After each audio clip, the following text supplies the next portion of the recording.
Chapter 16. The Butcher's Bill. Cowards die many times before their deaths. The valiant never taste of death but once. Julius Caesar, Act 2, Scene 2.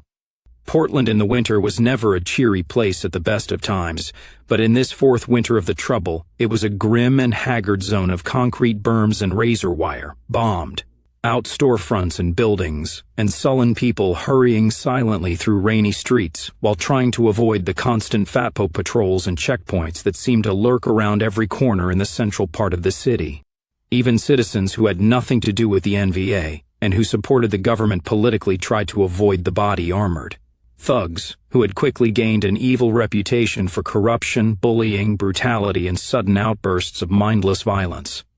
Those wealthy Unionists who could afford to do so were quietly finding excuses to leave the city for places outside the Northwest, not wanting to expose themselves and their families to the NVA, but also out of a desire to avoid the attentions and exactions of their federal protectors as well. Overall, things were going badly for the Americans. Chelsea Clinton's accession to the White House a few days before had been a low-key affair. Her inaugural speech televised from the Oval Office because the Secret Service didn't dare let the President of the United States show her face in public for fear of assassination. Chelsea's whole presidency was being greeted with what might be termed polite skepticism by the media and the country as a whole. It was an open secret that her sea hag of a mother was still calling the shots and running the United States government from behind the scenes. Hillary hadn't even bothered to move out of the White House.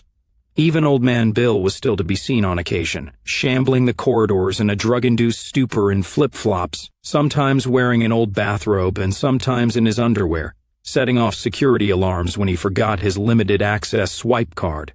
The American empire was clearly on the verge of collapse. Despite the annual draft of over 1 million young people, the United States simply couldn't maintain the huge armies required to fight low-level insurgencies in a dozen countries. The casualty rate of over 10,000 dead per month was finally beginning to bite, even in a country the size of the USA, despite every effort to sweep them out of public view and hide them away. The streets and malls of America were now full of mangled veterans who were missing arms and legs, or who had been driven insane, begging for small change, talking to themselves. In the Northwest itself, an odd and unstable situation had developed. Wide swaths of the countryside, mountains and high desert and deep forests, farmlands and seaside hamlets, and even some medium-sized towns were essentially liberated territory. This included Clatsop County and the Oregon coastal environs. There were hundreds of communities, now all white, that had developed ways to self-sustain and take care of their own, in the increasing absence of any help or support from the cities or from the federal authority. Local government under men like Sheriff Ted Lear and countless other small towns' mayors, police chiefs, and city councils now actually meant something once again. One could always tell when one was in such a free zone, because the flagpoles on government buildings and schools were bare, or sometimes flew only a state flag. They didn't dare fly the Stars and Stripes, and the NVA was sufficiently diplomatic not to demand they fly the Northwest tricolor just yet. The cities themselves still contained concentrations of federal troops, and at least a partially functioning civil administration. Up and down the Puget Sound metroplex, in a few remaining islands of federal control such as Spokane, Boise, Eugene, and of course Portland, the writ of the D.C. government still ran.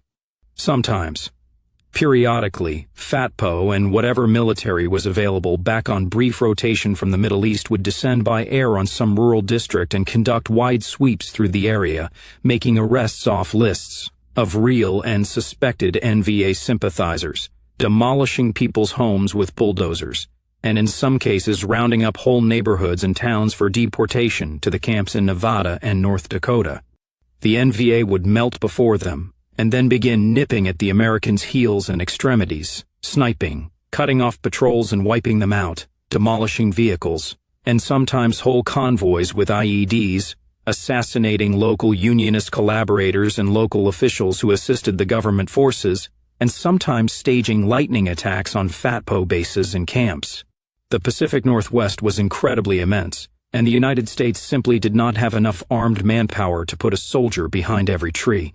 Those who resisted the concept of armed struggle before the war had always claimed that Zog's immense technological advantages prohibited guerrilla warfare in North America, but it turned out that this simply wasn't the case. True, the government was fairly competent at tracking many NVA movements around the homeland via satellite.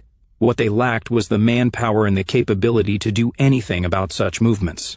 They tried things like unmanned assassination drones, pinpoint bombing, and even cruise missiles. But the results were poor in collateral damage to civilians was always great, sowing more hatred against the United States government, just as such strikes had done throughout the Middle East. America's smart military technology was never by any means as smart as it was made out to be.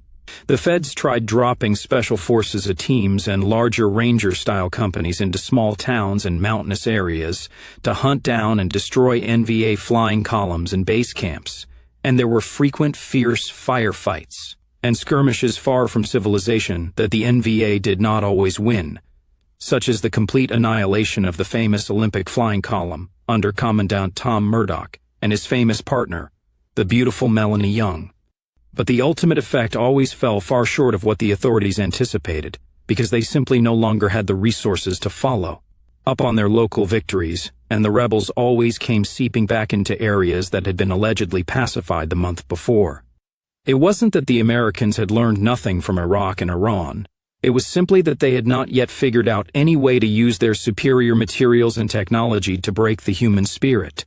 Of all the NVA tactics used so far during the rebellion, the most effective and the one which struck the most terror into the established order in urban terrain was the use of snipers.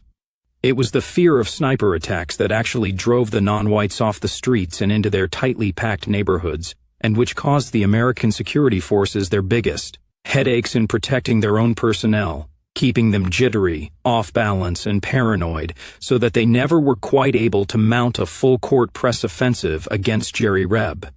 When the war had begun, most sniping had been a matter of floating, an almost casual seizing of any target that offered by anybody with a rifle. A volunteer cruised around with his weapon in the back seat or the trunk and took any opportunity to bag a monkoid or two, or pop around at a cop, and then he hauled ass. Those days were gone. There were few lone wolves left in the game. Sniper teams were now carefully assembled and trained and moved around by NVA field commanders like chess pieces on a board. They consisted of 3 people, a marksman, a spotter who served as a backup marksman, and a driver who also served as rear guard, watching the first two's backs while they took position, sighted in, and took their shot. Sometimes the shooters could be lying on a rooftop or up a tree or in a culvert for hours waiting for a target to appear. There weren't as many of the hunters as were generally believed. Successful hunting in cities that were chock full of security cameras on every corner, helicopters overhead, a population where informing was still an ever-present risk, and an overwhelming enemy response force within close distance of any given point at any given time was a lot harder than the media made it seem. Any fool could shoot somebody down on the street, but given the speed with which Fat Po could chopper and stop groups and seal off an area, getting away and living to fire another day was the problem. Successful hunting day in and day out in the cramped confines of Portland was like trying to spearfish in a massive school of sharks who would turn and strike the moment they smelled blood. The pool of available targets had shrunk considerably since the war began, as mass paranoia set in among the city's blacks, Mexicans, liberals, bureaucrats, and journalists. They stayed in their own neighborhoods, guarded not only by cops and fatties, but by private security forces in the wealthier enclaves and by neighborhood watches in the ghettos and barrios that warned of any strange white faces on the streets. Anyone white driving into predominantly black, Hispanic, rich, or sodomitic parts of town was certain to be repeatedly stopped, searched, and harassed, and maybe given a good beating behind a Fat Po striker for good measure if they protested. Employed blacks, Hispanics, Asians, and other potential targets were ferried back and forth to work by armored vans and buses. Windows in office buildings and stores were either steel-shuttered or replaced by bulletproof plexiglass. Open areas and squares in the town, the public parks, and up and down the highways where potential targets might be spotted on foot or coming. In and out of facilities were either fortified with brimmer walls, or else screened with huge fences comprised of opaque nylon netting in order to obscure visibility. For example, Most shopping mall parking lots that weren't underground were now enclosed in perimeters of this tennis net-type fence, making it difficult to find a good firing position in the surrounding area that gave a clear view of the lot. So were all open areas in the integrated public schools or anywhere else that minorities might still be found. Major target areas like the Justice Center had become self-contained cities with hotel-like living quarters and apartments, as well as facilities, such as grocery stores, banks, gyms, bars and restaurants, a mighty mart, and daycare centers inside the Bremer walls. The NVA countered by emphasizing quality as opposed to quantity, by setting teams to locate, track, and take down specific targets in areas where they believed themselves to be safe. It was important to keep the Americans off balance and to maintain the psychological upper hand, as well as interfere with their movements and slow them down as much as possible. More than IEDs, more than ambushes, more than bombing and arson and computer viruses, the sniping campaign slowed the war, on domestic terror to a molasses-like crawl, while the NVA floated like a butterfly and stung like a bee. But lethal danger was always just around the corner. On a raw and misty morning in January, a large blue panel truck marked Apex Dry Cleaning rolled through a suburban neighborhood in Beaverton.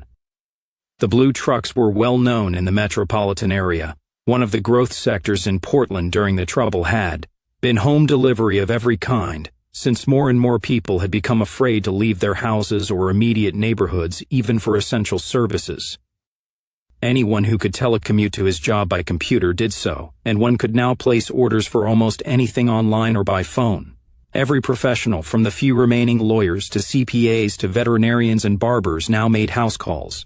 Virtually every store would now deliver groceries, furniture, children's toys, hardware items, office supplies, pet supplies, liquor, and of course dry cleaning and laundry to their customers. Several media outlets had commented that street traffic in Portland these days seemed to consist of nothing but fat po and police patrols, and delivery vehicles of every make and model. Apex was the most popular and extensive home dry cleaning and laundry pickup and delivery service in town. It was also an NVA front company, bought out from the previous owners with a large sum of cash from several Indian casino robberies, and clinched with a little kneecapping to ensure confidentiality. Apex trucks went all over the city and could be seen anywhere without exciting much comment or suspicion. The trucks rolled through the ring of suburbs on their regular daily rounds, picking up and delivering sealed black bags of laundry and dry-cleaned suits and shirts and other garments on hangers. A few of the sealed black bags contained items other than laundry, since the Apex trucks were invaluable as conveyance between volunteer safe houses and arms dumps as well. Virtually all of these were now located in the far suburbs ringing the city. The Portland Command had made the decision that contact with the enemy in the crowded confines of the city center itself was simply too risky and had pulled back, more or less out of Portland itself, much to the glee of the CENTCOM, who trumpeted the allegedly successful elimination of terrorism from downtown as a mighty victory. On a cold and nasty morning, Cat Eyes Lockhart was breaking in a new spotter, 18-year-old volunteer Scott Gardner. Gardner had received his draft notice right out of high school, and he decided that if he had to fight, it would be for his own people and his own country. And so, he had gone AWOL and hooked up with the NVA through his aunt, a little old lady in tennis shoes type whom the rest of his family had always considered to be crack-brained. He had demonstrated a good marksman's eye and a steady hand, and had made his bones in a simple General Order No. 4 enforcement action wherein he shot down 2 Mexicans on the floor of a meatpacking plant in Milwaukee, and he'd been assigned sniper duty to replace a volunteer who had been killed resisting arrest.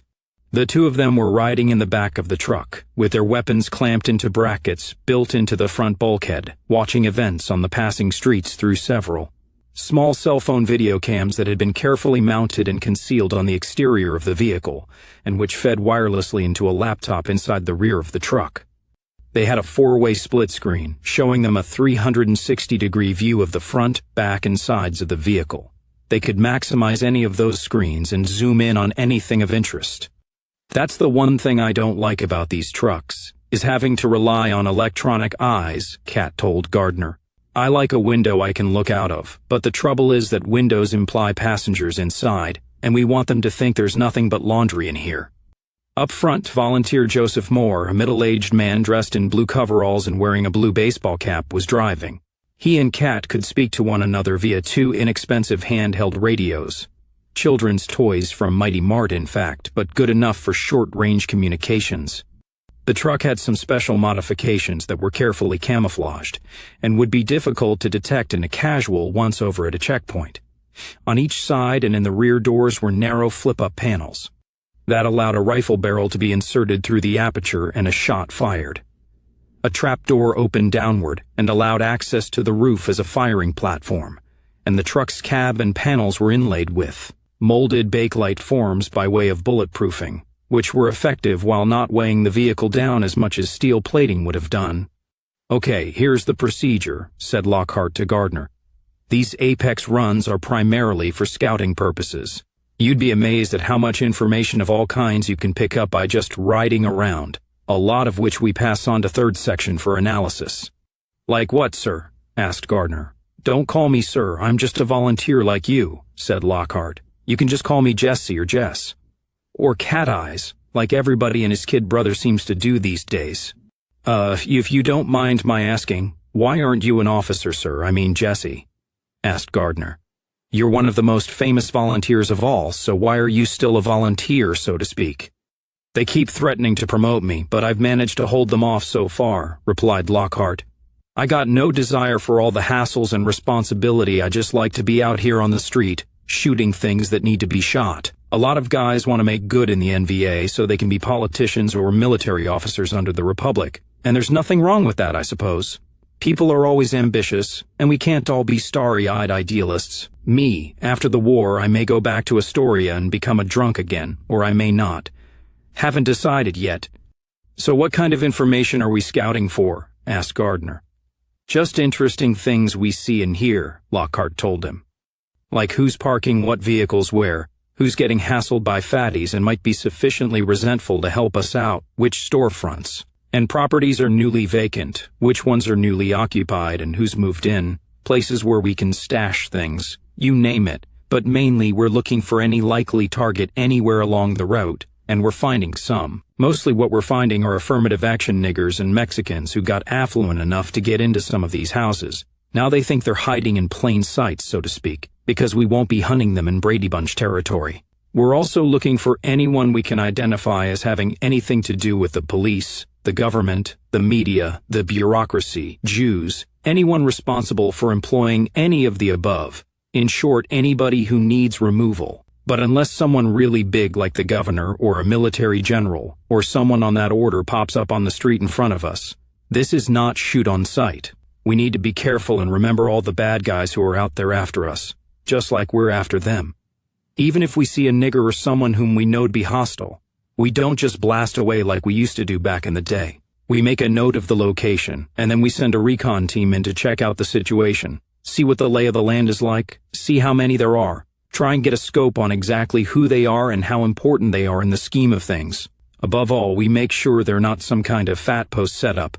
Fatties are starting to use our targeted people as bait, with or without their knowledge and permission.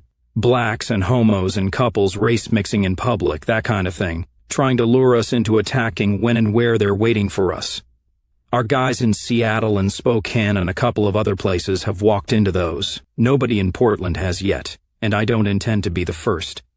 If we see anyone who looks like a likely candidate, we'll come back after dark, in 2 cars, and very carefully scope the whole area, the terrain, and otherwise learn what we can. We want to make sure that the target actually lives in the house, where we think he lives, or else he actually makes an appearance at whatever place at such and such a time every day, and that he doesn't have any unfriendly company hanging around. Sounds like it can get boring, said Gardner. Boring as hell, agreed Lockhart. Most parts of a war are. Tell you what, next week I'm making a little trip down to Salem hunting liberal legislators, who are now an endangered species in Oregon. I'll take you and some of the other new people along, and we'll see if we can't help make the breed completely extinct. You and some of the others might get to take your first combat shots there. Out fucking standing, said Gardner enthusiastically. First stop coming up, guys, said Moore's voice on the Mighty Mart radio. Got it, said Lockhart. Okay, when Joe makes his pickups and deliveries, he has to open the back here and come in, and he has to leave the doors open to make it look right to anyone watching, so we duck down behind this coat rack here just in case anyone gets curious and looks inside. We monitor what he's doing at the front door on the laptop and see who he's talking with, who will be mostly homeowners and female, but we check out the whole house and everything our cameras can get in a 180-degree sweep. Check for anything that looks out of place. Could be anything from a police car to a black or brown face in the window, anything that indicates there might be something of interest to the army going on. Got it, said Gardner. For an hour, the two of them crouched in the back of the truck and watched Volunteer Moore make routine pickups and deliveries of laundry and dry clean clothing on hangers. Then Cat got a call on his cell phone. He spoke with the person on the other end, and then picked up the radio. Joe, can we cut this short and get over to the Barnes Road exit off 26, chop chop, without pissing off too many Apex customers who need their underwear? Yeah, we can swing back later and get the few stops we have left, replied Moore. What's up, Cat? I just got a call from Brigade. 3Sec picked up on a special military jet landing at PDX at 4 a.m., arriving from an undisclosed location, cleared concourse, and all very hush-hush, and then a chopper coming in at the Justice Center heliport at 5 this morning, possibly from PDX. Now they report an enemy convoy coming out the gates of the Justice Center. Strikers fore and aft, couple of APCs that are presumably full of fatties, one CNN truck and one Fox News, and in the middle of it all a string of 3 staff cars, plus 2 fatty helicopter gunships overhead. The 3 staff cars tell us they don't want us to know which one to hit, so one of them is carrying somebody they know will want to take out. Looks like a drop-in. They're moving westward up US 26, and Oscar wants us to check it out. Not shoot, just see if we can give them a once-over and see who the hell it is and what's going on. Then maybe we can figure out some way to rain on the parade. Okay, we should be there in maybe 4 minutes, said Moore. They have a big service road in front of St. Vincent Medical Center, and I can cruise around or park there. That may actually be where they're headed, said Lockhart. Not sure why. I'm trying to think what's out that way, anywhere they could be planning a photo op. Could you get into the parking lot at St. Vincent, Joe? Not without going through a full search, plus it's gated and enclosed now, Cat, said Moore. Bremer walls and razor wire and sniper netting. That's the hospital where they send a lot of wounded fatties and Zog bigwigs. And so it's pretty much on lockdown. Blackwater on the floors and fatties on the perimeter. Heard they've even got a couple of twin, mounted on the roof, although that may be bullshit.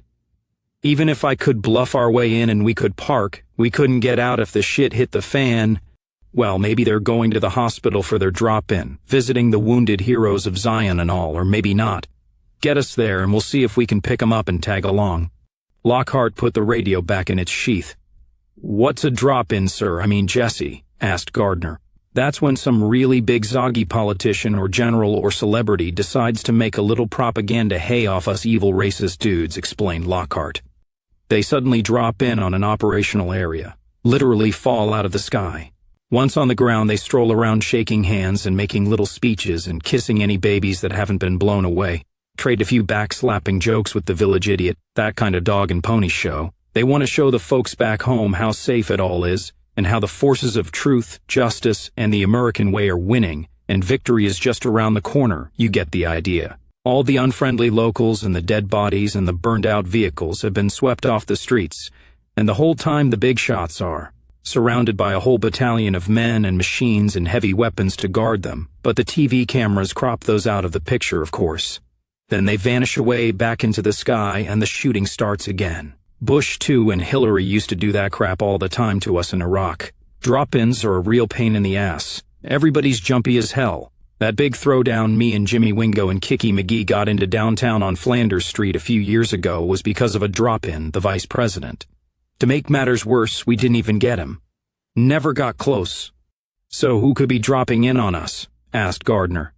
No idea. Chelsea, suggested the young volunteer eagerly. We should have such luck. That's what we need to find out. But if it's someone big enough so clipping him will help bring a white nation any closer into being born, I'm going to try for him, and I'm going to need your help.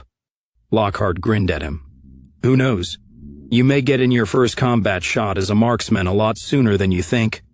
The truck arrived on the access road and cruised up it slowly, passing the entrance to St. Vincent Hospital, which was now fortified with 2 steel-shuttered concrete pillar bunkers on either side and a heavy steel rolling door. Inside one of the pillboxes, Blackwater Security Lieutenant Roy Dow was instructing a new guard, a turbaned Sikh named Gupta Sayed Singh, in the use of the CCTV system. "We keep the gates open during the hours of daylight," Dow told him. "We were getting too many complaints from the medical staff about ambulances being delayed going in and coming out, not to mention employees, so we just use the boom arms on both the entrance and exits during the daytime. At night, the steel doors are shut, and they stay shut, opening and closing one vehicle at a time as they are checked out and passed. No exceptions. You'll be handling the exit today. You log every vehicle out individually, and you make sure you look inside, get the license number, and make a notation of the occupants on the day sheet. Access control on the entrance is even more tightly controlled. I don't care if it's an ambulance heading for a 10-car pileup or a bombing site. You do not let anybody in or out without making sure you know who they are and what their business is. Whatever's happened, they're just going to have to bleed or stroke out or whatever, until security regulations are complied with. We are not letting any of these sinners in here to do bad acts." Dow was another, evangelical of the type Blackwater so favored, and he had already irritated the Sikh officer by slipping small Christian comic books into his locker and his lunch bag in the security command post refrigerator. "The cameras command the full length of the access road right down to the on-ramp. Make sure that at all times you are aware of what traffic is on that road." "Very good, sir," said Singh. "I should like to be pointing out that Blue Lorry has just turned around at the end of the access road and is coming back this way." "Yeah, so I see," said Dow, peering into the television monitor. "Okay, we'll use that as a test vehicle. Probably nothing. You see Apex trucks all over Portland these days since the fascists have terrorized decent people so badly they're scared to drop off their own dry cleaning, but for all we know the NVA could have hijacked that truck, and it could be filled with a fertilizer bomb big as the one that took out the Murrah building in Oklahoma City. So when you see something like that or anything suspicious, you click on the suspect vehicle or person using your mouse, like this." Dow demonstrated. "Then you get the little hourglass icon for about 10 seconds, and you have to hit F3, like this. The cameras have multiple lenses, and what you do there is you lock one lens onto the target, and you get a split screen that follows the target anywhere. There, see? You now have a separate screen that has all the functions and capabilities of the main screen, like there, see? Okay, it's coming up to our position. If it slows down or does anything else hinky, you hit the code orange button. That flashes in the other gatehouse as well, so the other guards will know to pay attention, something's up. They can see your split screen as well. Okay, they're not slowing down, they're going on by. Probably took the wrong exit off 26, and they'll be going back on the highway." "Then why are they slowing down and pulling over?" asked Singh. "I don't know," said Dow with a frown, peering into the monitor. The truck was slowing down because they had sighted the Fatpo convoy coming down Highway 26 from the city below them and to their rear, but they needed a few extra moments. "Okay, Joe, I want you to get in behind them, but not too close, just close enough to keep them in sight," said Cat Eyes through the radio. "At least 3 vehicles behind the last striker." "We won't be able to see shit," said Moore, "especially since the 3 civilian cars ahead of us will be giving them a lot of space, if they have any sense."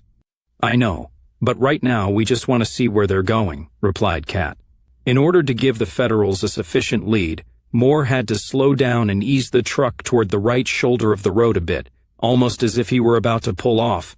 It was a slight movement, and normally it would not have been noticed except by the driver immediately behind him, but Singh had sharp eyes, and Dow saw it too. In the gatehouse a radio crackled. "Pilgrim, this is the dock shop," said the Blackwater Watch commander, speaking to the convoy on the radio.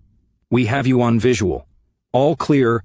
"Roger that, dock shop," came a voice from one of the staff cars. Dow frowned and picked up the radio. "Dock shop, this is post 4. We have a possible bad boy on the access road, blue Apex dry cleaning truck. You see them?" "Yeah, I see him, Roy," said the control room operator inside the hospital. "What's bad about him?" "Probably nothing, but it looks to me like they're hanging back, waiting for that priority 1 movement to pass by, maybe so they can fall in," said Dow. Okay, I'll alert Pilgrim, replied the control room man. Always better to be safe than sorry, Dow lectured Singh. The devil's minions are clever and sneaky. They can come at you from anywhere, any time, just like the temptation to sin. Okay, there they go. They're getting onto the highway and following the priority one. Dock shop, you see that? Affirmative, came the response. Pilgrim, this is Dock shop. Be advised we have a possible suspect vehicle on your tail, blue panel truck marked Apex Dry Cleaning, just pulled onto 26 about 3 cars behind you. Maybe nothing but somebody's shirts and suits, but thought you should be made aware. Roger that, Dock shop, said whoever was in the convoy. The voice belonged to Major Wallace Reed of the FATPO, a career Marine who had been seconded to the paramilitary organization over his protests because, as he put it to his superiors, he did not wish to command scum. He was told that the fact that the FATPO were scum was the primary reason they needed to be commanded by properly trained military officers, and he could take that or a 7th tour in the Middle East, this time in Saudi Arabia. Reed had almost taken the 7th tour, but by this time the perpetual 130-degree heat was driving him very nearly insane, and the thought of a winter of freezing northwest rain seemed to him to be a dream of purest nirvana. Even now, cold and wet as it was, Reed wanted to lower his power window, but the ambassador would no doubt object. Reed clicked to another channel on his radio. Pilgrim to Cormorant 1. This is Cormorant 1. Go ahead, Pilgrim, came the voice of a pilot in one of the Apache helicopters above them. Check out a blue Apex dry cleaning truck about 3 cars back behind us. Just got on back at the last exit, ordered Reed. You see him? That's affirmative, Pilgrim. Keep an eye on him and let me know if he turns off, said Reed. Possible bad boy? Asked the pilot. I don't know, replied Reed. Probably not, but we'll be going through checkpoint Foxtrot 20 up here in a bit. And if they follow us off the highway, I want them not just stopped, but opened up and searched thoroughly. Roger, Pilgrim, said the pilot. I'm on it. Cormorant 1 out. In the Apex truck volunteer, Gardner asked, You got any idea where they may be headed yet, Jesse? Since it's not St. Vincent, maybe Beaverton Mall, to that mighty mart that got leveled by End of Day a couple of years ago. They've done a couple of minor agitprop broadcasts from there, swearing to rebuild the place, although I notice they haven't even cleared away the debris yet. It's become a symbol of Portland's struggle against wicked racism and all that moo. The Red Baron blew that one at 3 o'clock in the morning, didn't he? Asked Gardner. Nobody was killed or even hurt, if I remember correctly. Why would they want to make a symbol out of an empty department store that got blown up because they wouldn't hire American citizens? America's pride got hurt, chuckled Cat. Those places are the official temple of Mammon, kind of, and we desecrated America's temple. If Mighty Mart isn't safe from the mean old NVA, who is? Besides, the ruins and the twisted girders, and all look very picturesque. There's this one Kitty's doll in a box half sticking out of the rubble, and every time they go out there, the cameras always show a close-up of that crumpled doll. The unspoken implication is that children were killed in the bombing, when in actual fact, as you pointed out, no one was killed at all. It's one of the many ways the media lie without actually lying, if you get me. I'll give the kikes this much, they're expert at creating propaganda. Lockhart's wireless phone bleeped. He answered it and muttered in the odd stilted code the NVA was forced to use on the air via cell sites, then closed the phone. He picked up the radio. Okay, if I could understand correctly what Oscar was saying through all the double talk, we've got a make on the bigwig occupant of the convoy ahead. Chaim Lieberman, Israeli ambassador to the United States. Shit, said Gardner. What the hell is he doing here? Probably a drop-in photo op thing, like I said, answered Lockhart. The Israelis are really ginning up their PR machine in this country. The word seems to be that the Muslims are finally going to quit fooling around with the various American occupation garrisons in their assorted countries, and they were going to launch some kind of mass offensive aimed at Israel. No one is quite sure how, but that's the buzz. The Jews are worried, judging from the money they're throwing around Washington, D.C., like it was confetti, and judging from the way the damned TV preachers are calling down the spirit for Israel even more than they ever have before. This is probably part of their campaign to pressure the United States into finally nuking Mecca. Jesus Christ, muttered Gardner. I'm not a Muslim, but even I know that will simply make any peace between us and them impossible, forever. I think that's the idea, said Lockhart dryly. Make damned good and sure we can never call this madness off, just like in Iraq, where our so-called advisors from the Mossad forced us to bury any Hajis we killed in pigskins, or failing that with bacon in their body bags, a deliberate insult to their religion, unforgivable. Then they flew off in their damned choppers and left us to face the rage and the hate of the rest of them. Speaking of choppers, he picked up the radio. Joe, are those copters still overhead? Yeah, said Moore. Let me know if they move out and appear to be scouting out in some direction. That might give us a clue as to where they're going. Got it. You know they call Lieberman the Butcher of Jericho? Ruminated Cat. When he was a general in charge of the Jewish occupation on the West Bank, some kikes in a settlement got shot up real bad, and Lieberman decided to make an example of a whole Palestinian city, Jericho. You know, where the Bible says Joshua fit the battle and the walls come tumbling down, all that stuff.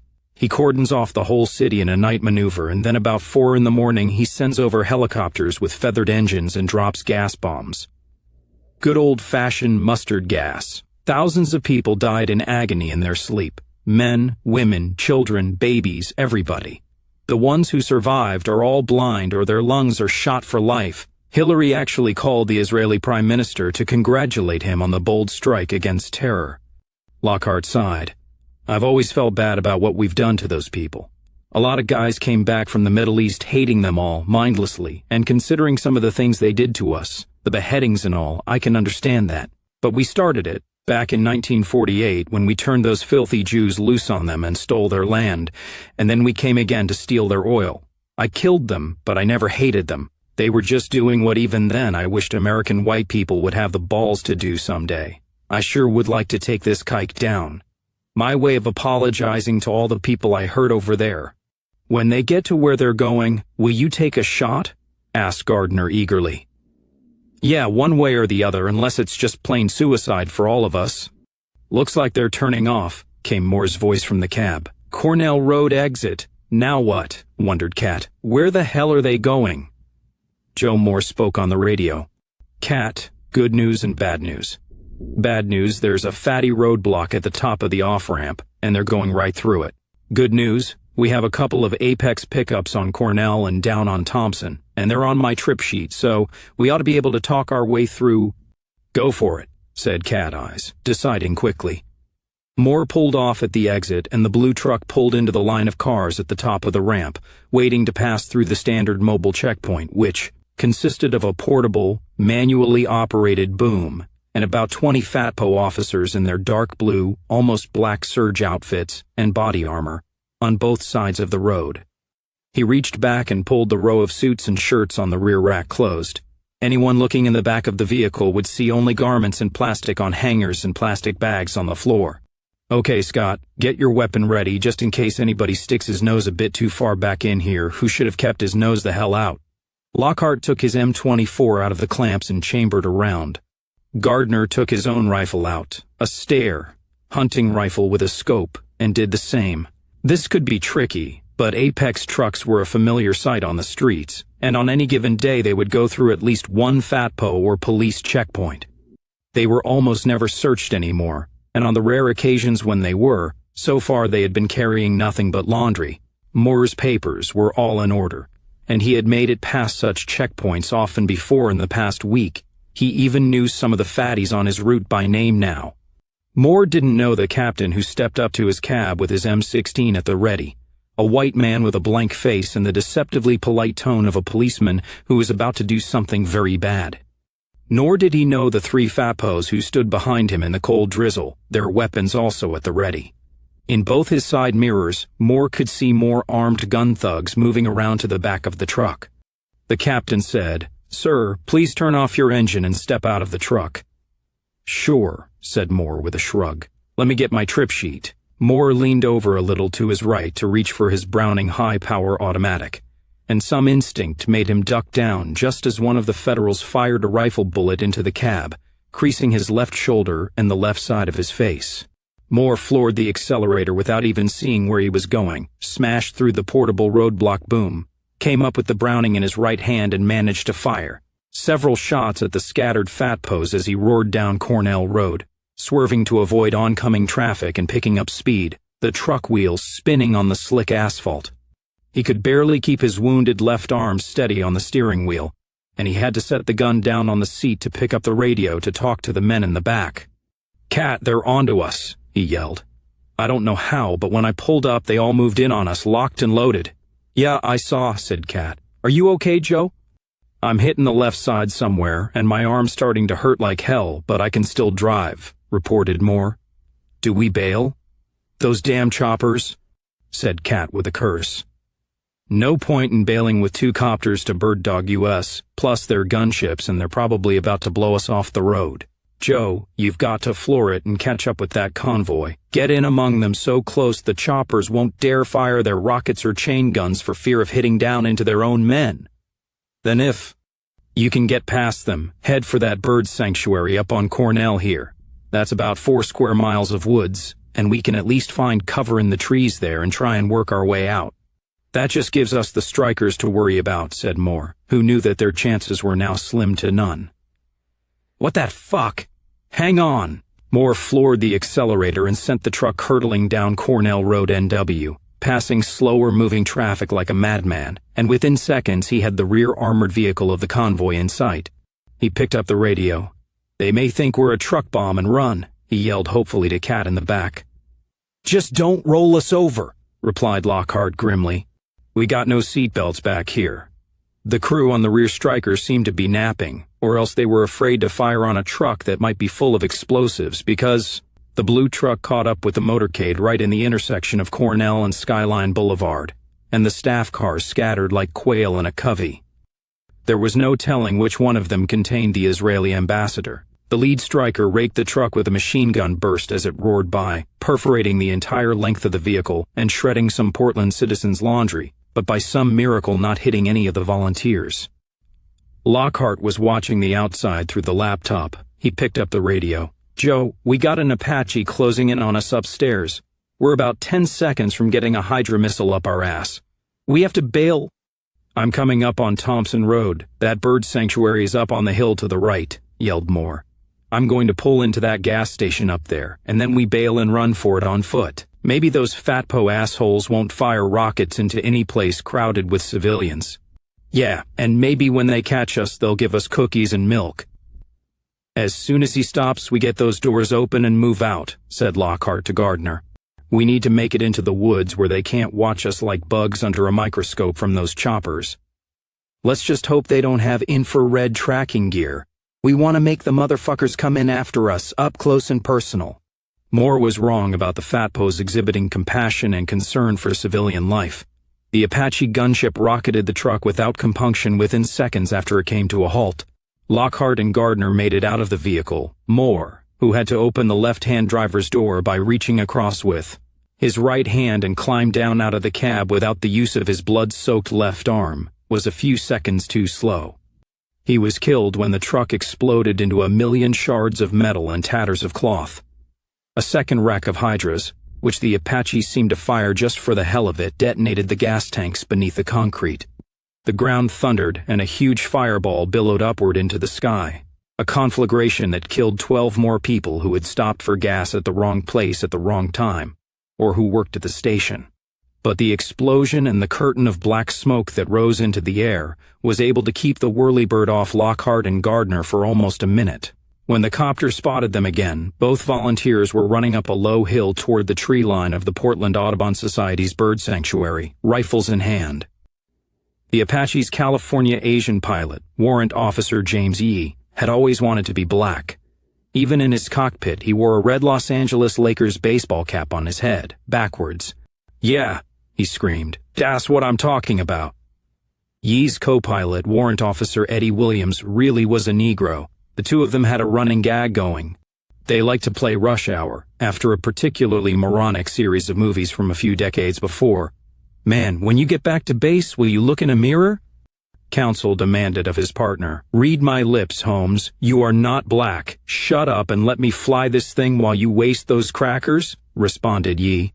"My pleasure," said Williams, opening up with the 30mm chain gun and mangling one of the fleeing men, knocking Scott Gardner down and plowing dozens of rounds into him on the ground. Yeah. How you like dat, racist motherfucker?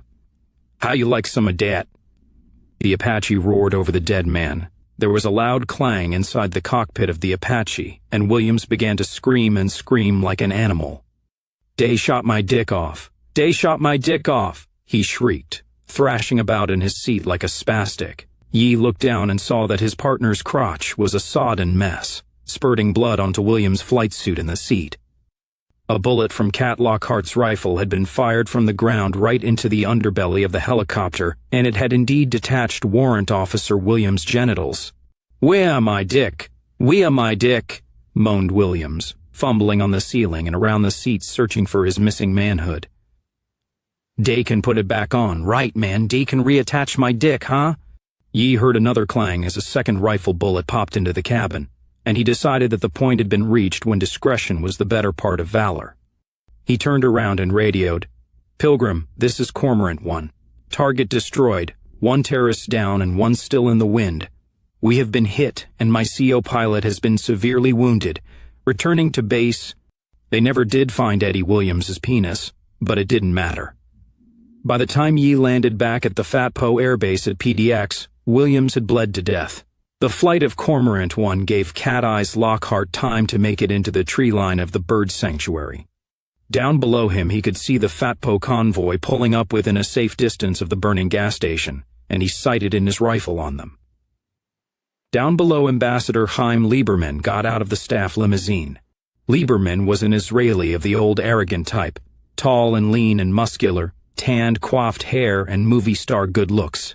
Today he wore a neatly tailored Armani suit, but he looked even better in uniform with his shirt open, and he always took every opportunity to show off his hairy chest and make the shiksus at the UN and White House functions swoon. Lieberman was followed out of the car by Major Wallace Reed. "Sir, I don't think this is a good idea," said Reed. "It's not safe out here. Cormorant 1 reports one of the bad guys is still in the wind around here somewhere." "Nonsense, Major," said Lieberman, slapping Reed on the back with a hearty and condescending laugh. "I'm an old soldier myself, remember? I just want to observe how your boys handle themselves. I'm not worried." Chaim Lieberman should have been worried, because at that moment, a 7.62mm bullet came flying out of the sky and drilled him through the throat, snapping his neck and severing his jugular vein. Lieberman googled, splooged blood from his mouth, and fell dead on the asphalt, his handsome face now looking like the wooden mug of a constipated marionette. Reed was staring at the loss of the man he was supposed to be guarding and the utter ruin of his career, when a second slug slammed into his body armor, knocked him down and cracked 2 of his ribs. Later on, an FBI forensics team figured out where Cat Lockhart had been hiding, and they made the shot at just over 700 yards. Lockhart moved back into the woods. "Now come and get me, assholes," he snarled. They did. Hundreds of them came. Every exit from the sanctuary was sealed off within minutes by Fat Post stop groups dropped in by helicopter. He moved and fired, and some more of them died, but in the end there were just too many of them. He fell on a cold and rainy afternoon, his weapon in his hand, and his blood drained into the earth of the land he gave his life to make free. Some of his enemies said afterwards that they thought they had heard the beating of wings as they closed in on his body. But after all, it was a bird sanctuary. At about 3 o'clock, 2nd Brigade Commandant Tommy Coyle ordered an emergency meeting with 1st Brigade Commandant Billy Jackson and Captain Wayne Hill in a deserted coffee shop in McMinnville, ostensibly closed for renovations. Although Coyle and Jackson were technically equal in rank, Coyle was senior and effectively commanding officer in charge of the entire Portland area NVA. Jackson brought Lieutenant Jimmy Wingo and Kiki McGee with him. Hill arrived a few minutes later, and he was admitted at the rear door of the coffee bar. He knew from the sight of Kiki's white face that something was badly wrong. Her eyes were red, she had been crying. "What's happened?" he demanded of her. "They got Cat," she told him, her voice shaking with grief. "Those goddamned animals are dragging his body through the streets downtown, laughing like hyenas on TV. I couldn't watch anymore." Hill ran into the bar. Coyle, Jackson, Wingo, Gary Bresler, and several other volunteers from both NVA brigades, were staring at the widescreen plasma TV in one wall, their faces twisted with shock and anger. "Kiki told you about Kat?" asked Wingo. "What happened?" demanded Hill. "Now that you're both here, maybe you can explain that to me," rumbled Coyle. His voice was grim. "Oscar, I'm told you and Billy pulled Kat off a routine training run for a tickle," Jackson explained. "Kat and 2 other men, volunteer Joe Moore and that new kid Scott Gardner from C Company, 2nd Bat, were doing a standard patrol in an Apex truck. Kat was teaching Gardner the ropes on scouting and spotting. Then Oscar called and said he needed some bodies. He asked me to give him anybody who was out near Highway 26 for a recon. I wanted them to shadow an enemy VIP convoy, which we just found out contained the Israeli ambassador, doing a drop-in up at that old Jewish cemetery on St. Helens Road," said Hill. "I know now that he was going to make a speech at the grave of some so-called Holocaust survivor who was some relative of his, America and Israel fighting shoulder to shoulder against terrorist evil, all that crap.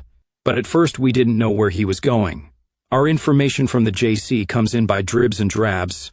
They picked up the convoy on 26 all right, but somehow they got made at a checkpoint at the Cornell exit," said Jackson. "They bopped their way through and almost made it up into Forest Park, so they could E&E on foot, and hopefully they could unass the area, or else we could arrange an extraction, but then we lost contact. Last thing Moore was able to tell us was that they were being stalked by helicopter gunships. And then there was all kinds of chatter on the police and fatty frequencies, but we couldn't make out what was going on. I sent in a couple of 2-man teams to try and get a visual and report, and maybe extract if they could, but the fatties had the whole northwest section of the city locked down. Our guys couldn't get within a mile of the scene. All 3 men in the truck were killed. I'm not sure under what circumstances, although from the sound of things, it took them a while and the boys took a bunch of fatties with them. The reports we're getting indicate the Fats blasted the hell out of the truck in a gas station. Our guys cleared the vehicle, but at some point they were all hit." "Could the convoy have been some kind of setup?" demanded Coyle. Hill shrugged helplessly. "We only heard about it at all late last night," he said. "We have some people in the Justice Center, of course, but they don't have access to the top-secret clearance levels, and mostly they have to rely on what they can fish out of wastebaskets and overhear in the break room and the John." "Sir, if it was a setup, they lost the bait," pointed out Jackson. "I don't know if you caught it in the middle of all this hullabaloo on the tube, but twice some of the media have mentioned in quick passing that the Israeli ambassador is dead. Looks like Lockhart made one last major kill, at least. My God, look at those... Coyle gestured at the television as words simply failed him. Hill turned his eye on the screen as one of the volunteers turned up the sound. The shot was from a news helicopter somewhere over downtown. Hill saw a blue-black Fatpo Humvee rolling slowly down the street, followed by several open truckloads of Fatpo men, with some more of them running alongside the Humvee and dancing and capering behind it like drunken black bats. The fatties in the truck and in the street were firing their weapons into the air in celebration. Hill wondered why they didn't hit the newscopter. There was a white nylon rope attached to the back of the Hummer, and about 15 feet behind it was dragging a reddish lump of something that appeared to be a human body. The clothing seemed to have been stripped or torn off by the friction with the asphalt. The body was Caucasian, but any other features were unrecognizable by now. Hill thought he could see a faint reddish smear left on the street in the corpse's wake. The street was lined with cheering people, and even from the air, as the camera swept over the crowd, Hill could tell that most of them were black or brown or Asian with a smattering of young white faces, possibly homosexuals or left-wing university students, or else just gawkers. But the bulk of the mob was definitely non-white. It seemed that somehow the word had gone out on the jungle drums, and every minority in the city had rushed onto the street to celebrate the demise of one of their greatest enemies. The camera shot changed to street level. A woman in a raincoat with distinctly Semitic features was holding a microphone. She was talking excitedly to her audience. "This is Pamela Levinson reporting for Fox News. It's a red-letter day for all Americans here in Portland, after a spokesperson for the Federal Anti-Terrorist Police Organization has confirmed that about 90 minutes ago, one of the NVA's most notorious racist murderers, the Jack of Diamonds sniper Jesse Cat Eyes Lockhart, and 2 other fascist terrorists as well were run to earth and killed by the Fatpo in a highly coordinated and fast-moving action in Portland's Forest Park district." My understanding is that both President Chelsea Clinton and Oregon Governor Mike Safendus have officially congratulated the men and women of the FATPO for this major blow against domestic terrorism. The screen cut and a white man's face appeared above a suit and tie in the upper right-hand corner. That's correct, Pam. The governor's office issued a statement just a few minutes ago expressing the gratitude of Governor Safendus, who says that the people of Oregon can sleep more securely tonight in the knowledge that there are 3 less racist scum, his words Pam, in their state than there were this morning. We are expecting an official statement from the White House press secretary, and CNN will take you to that conference when it begins, but we can confirm that President Clinton has telephoned the FATPO command here in Portland to express her pleasure and congratulations at the news. Pam interrupted him. The Humvee with its gruesome burden was just approaching her position on the street. Let's talk with some of the brave federal officers who carried out this heroic mission, she said.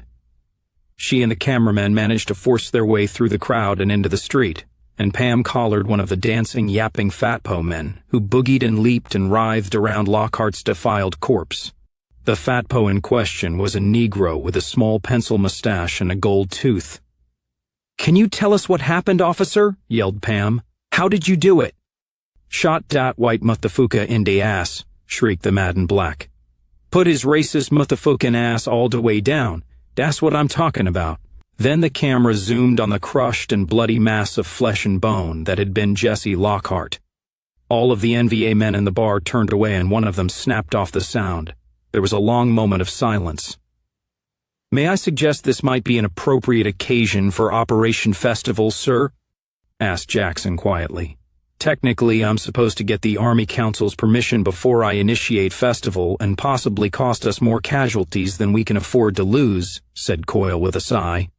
"I can get hold of Mr. Chips, but we need to start moving now, and I don't think anyone up there will object," said Hill. Cat was a hero.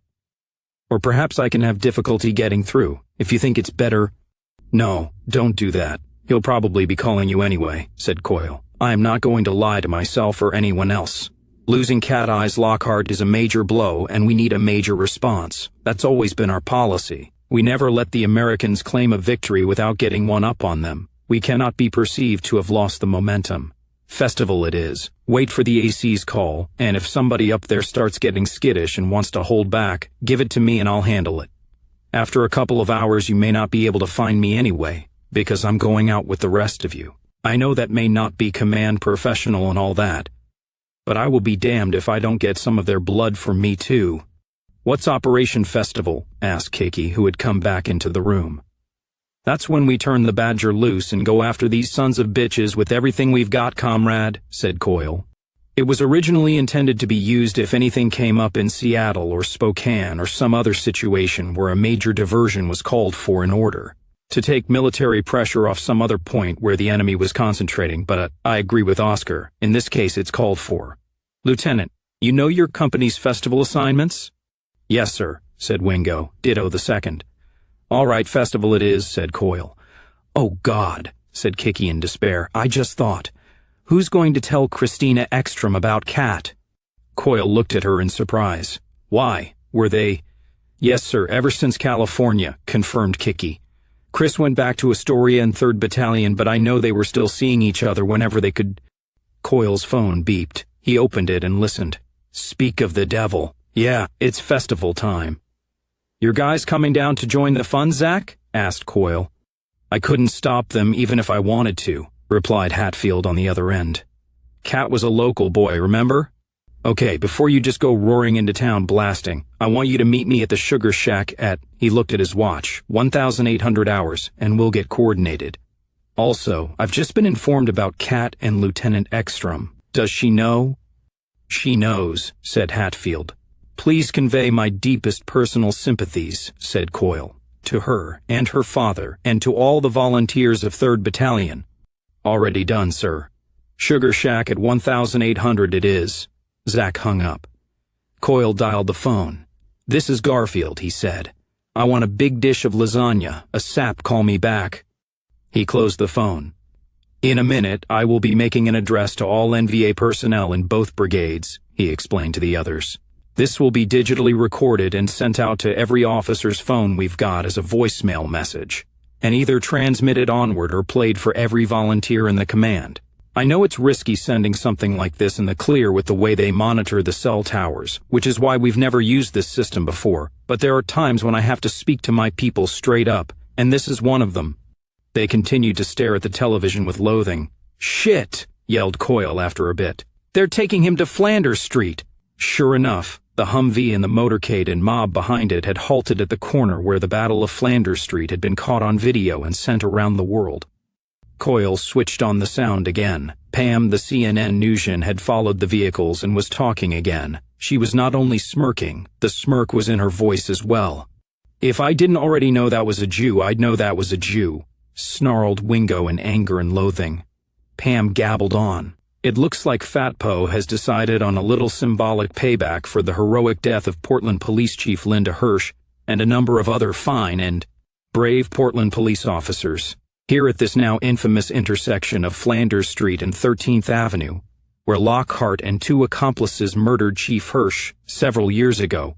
Flanders Street, thought Kiki, her heart sinking, the terrible guilt she had fought so long to suppress suddenly surging back full strength. "Where I led him that day to betray him. Now they bring him back there to desecrate his body and spit on his memory. God is speaking to me. This is my fault. I can run, but I can't hide." The camera showed a number of Fat Po men moving toward the tattered corpse on the ground.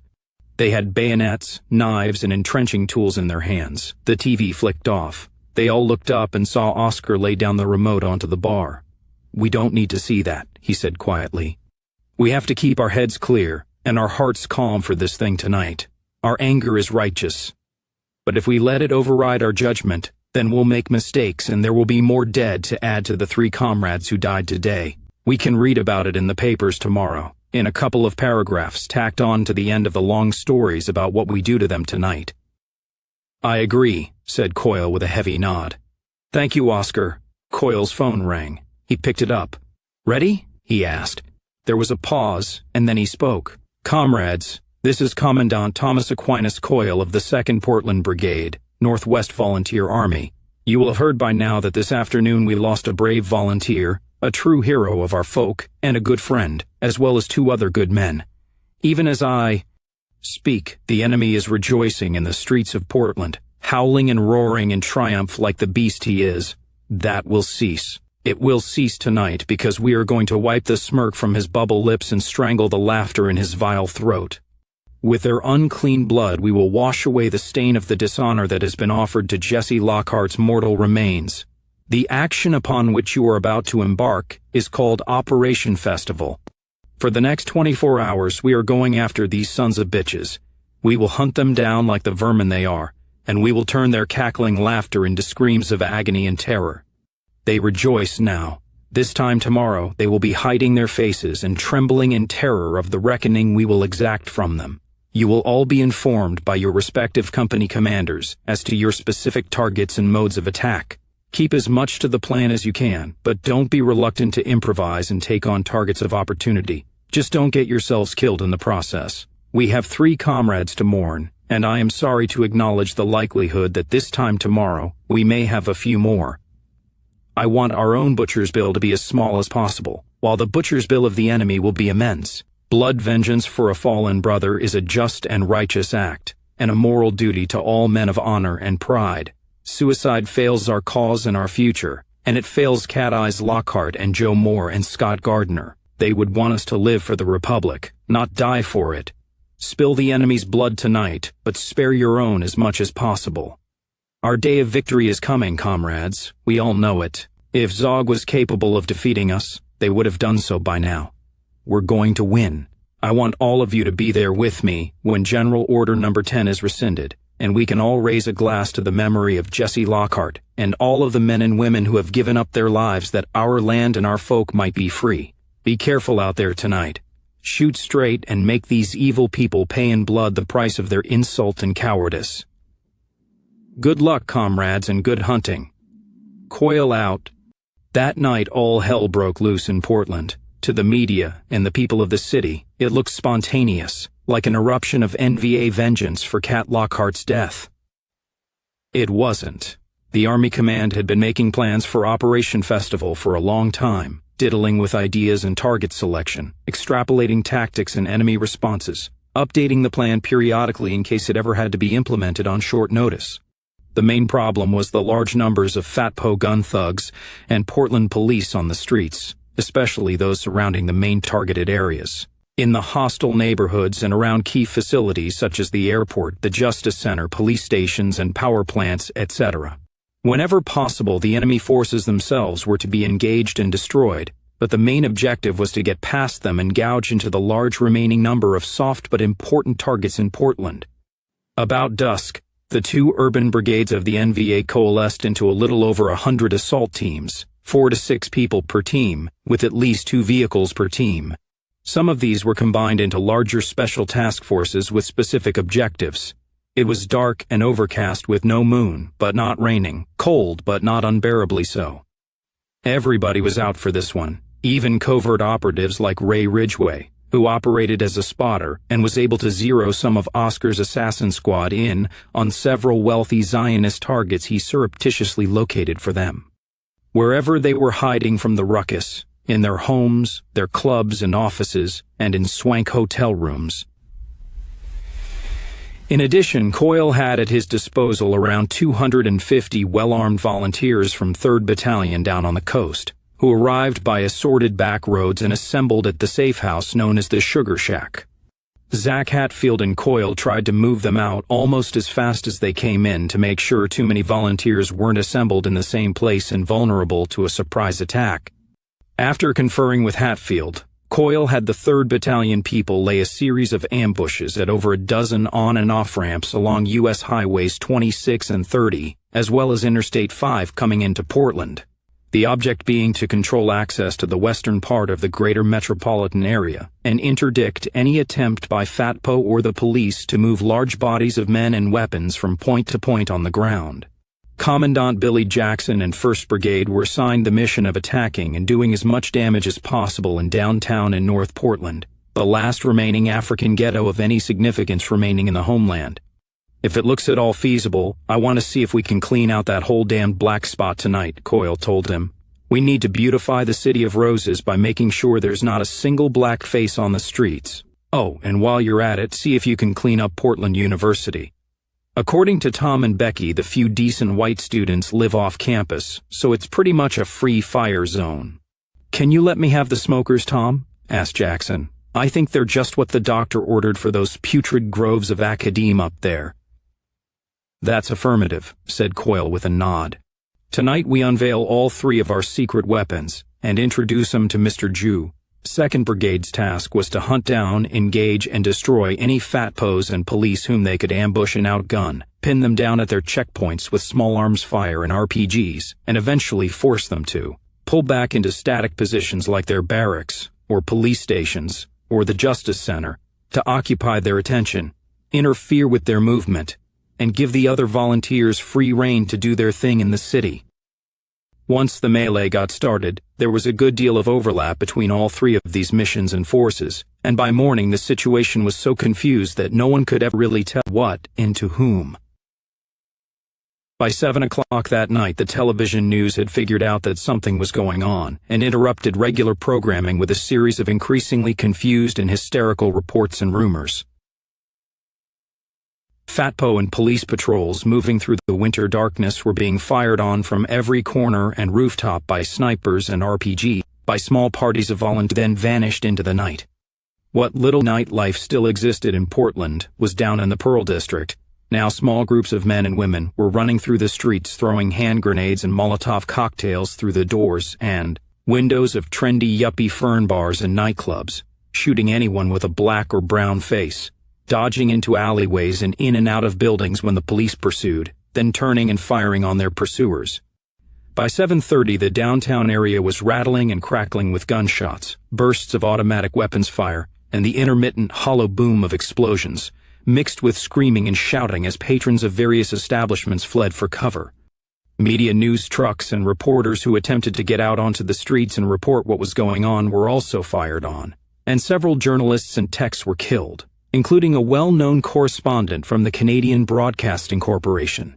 All television stations in Portland had long since been surrounded by Bramer walls, razor wire, and details of heavily armed private security contractors. But the NVA had scoped them out previously and developed contingency plans, which they implemented for OP Festival. A long-standing target on the NVA's wish list were the combined studios of both Fox News channels, KPTV and KPDX, on Greenbrier Parkway in Beaverton. Elements of B Company, 1st Brigade, and a special EOD team had been planning a major tickle there for a while, and they moved it forward for OP Festival. At approximately 8 p.m., there was a rattle of gunfire and a large explosion outside, and one of the station's cameramen was able to film a stolen bulldozer crashing through the heavy security doors and into the lobby, followed by 2 men in ski masks who lugged a footlocker into the building, placed it in front of the locked door to the studio area, and ran out into the darkness along with the bulldozer's driver. The cameraman saw a cute little cartoon sticker of a Red Baron in a German biplane from World War I on the footlocker, and he had sense enough to run like hell. He made it out of the building alive before it came down, with his camera and his footage, which earned him several journalistic awards. No one else survived. A few minutes later across town, the studio of Katu TV shivered and shook in mid-broadcast live on the air as a series of homemade rockets with high-explosive warheads screamed over the Bremer walls into the fortified compound and slammed into the building. News anchors Roger Coleman and Edie Berry calmly stayed on the air talking to their audience for almost a minute with lights and plaster falling from the ceiling all around them, before the power went out and the station was off the air. Both survived and were awarded Medals of Freedom by President Chelsea Clinton, as well as jobs on the East Coast since both refused to go back to Portland. A team attached to 1st Brigade EOD loaded up trucks and vans with their latest creation. Over 1,000 homemade potato masher-style stick grenades made, from broom and rake handles and lengths of 5-inch diameter black iron pipe, loaded with a variety of explosives and ignited by short lengths of fuse. Using coded communication on cell phones, CB radios, and wireless laptops, they were able to locate and rendezvous with other crews from around the city and pass out dozens of these per assault team. The devices worked well, and the peculiar clunking thump in the distance of the potato mashers became a well-remembered feature of that night. Make sure that before you light one of these, you look at the paint around the nipple here where the fuse goes in. Comrades, caution volunteer Bob LaFollette at every distribution. You got plain black metal, white band, blue band, and red band, and the blue and red are kind of hard to see in the dark. Use a flashlight if you have to, because these colors are important. They tell you what kind of charge you're throwing. No paint at all is simple black powder, packed with roofing nails or sheet metal screws, for anti-personnel use.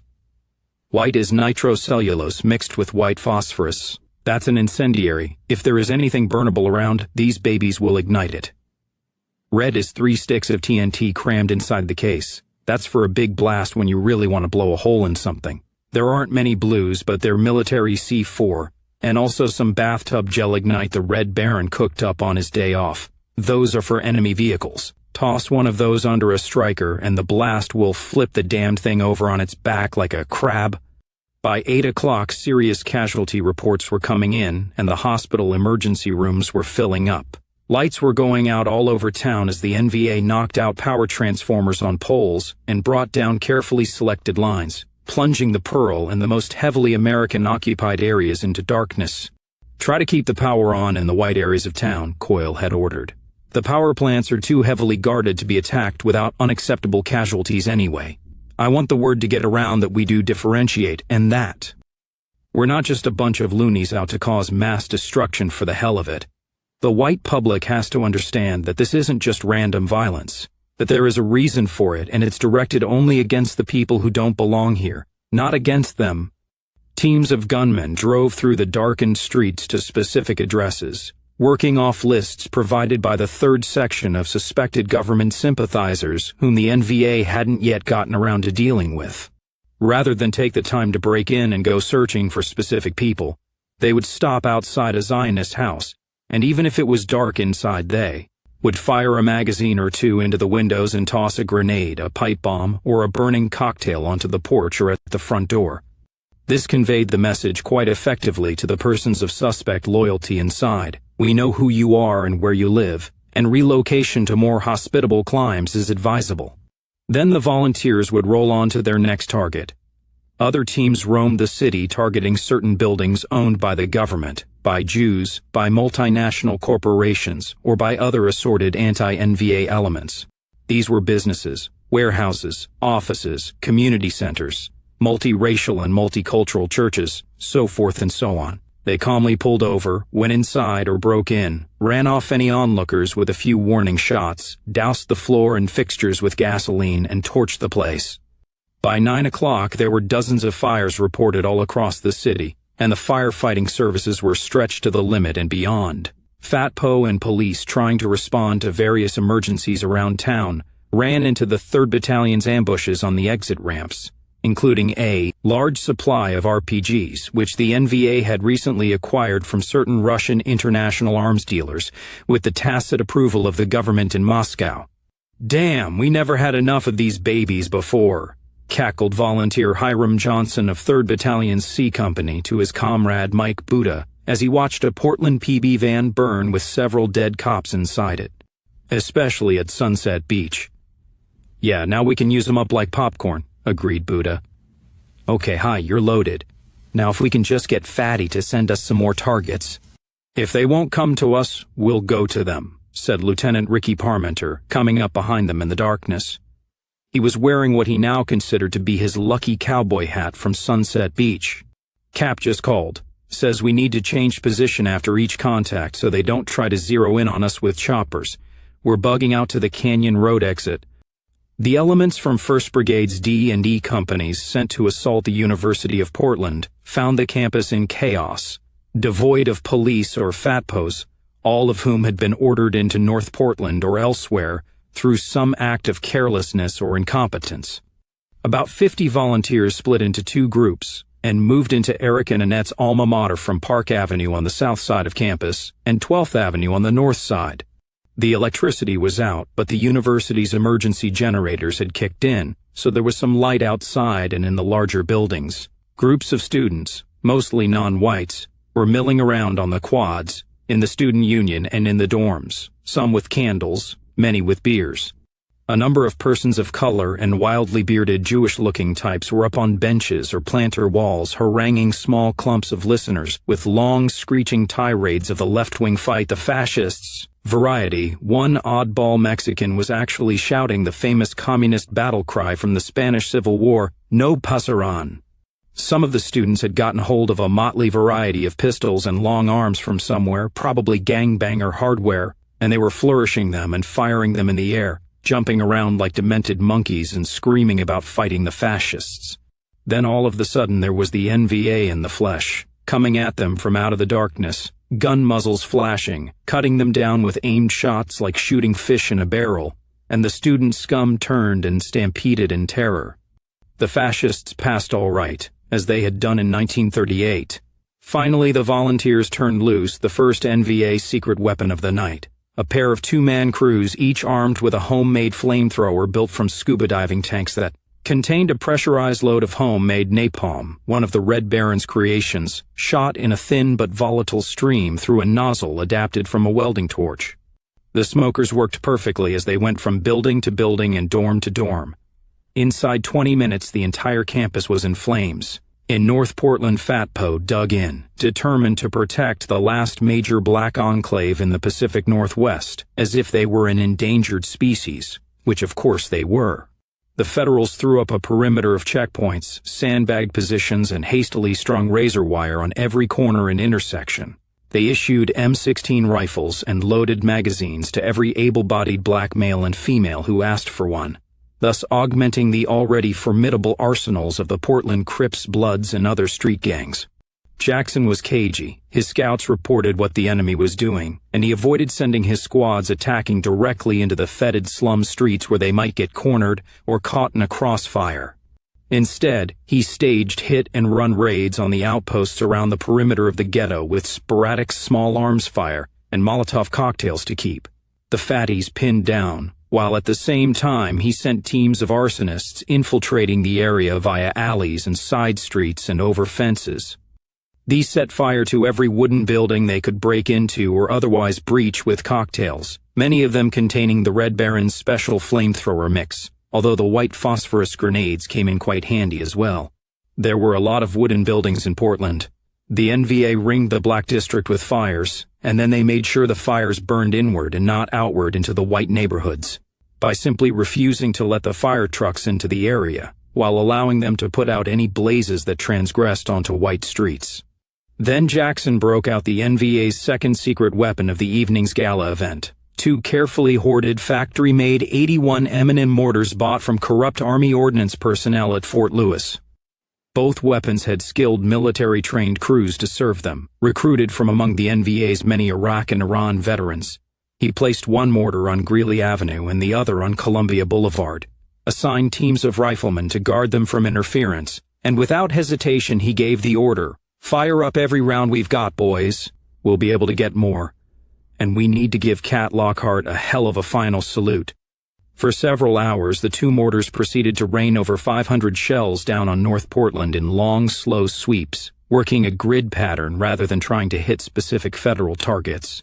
The shells landed indiscriminately on houses, stores, in the streets, on fatpo positions, while the dozens of fires crept closer and closer, spreading through the slum house to house in the absence of the fire engines.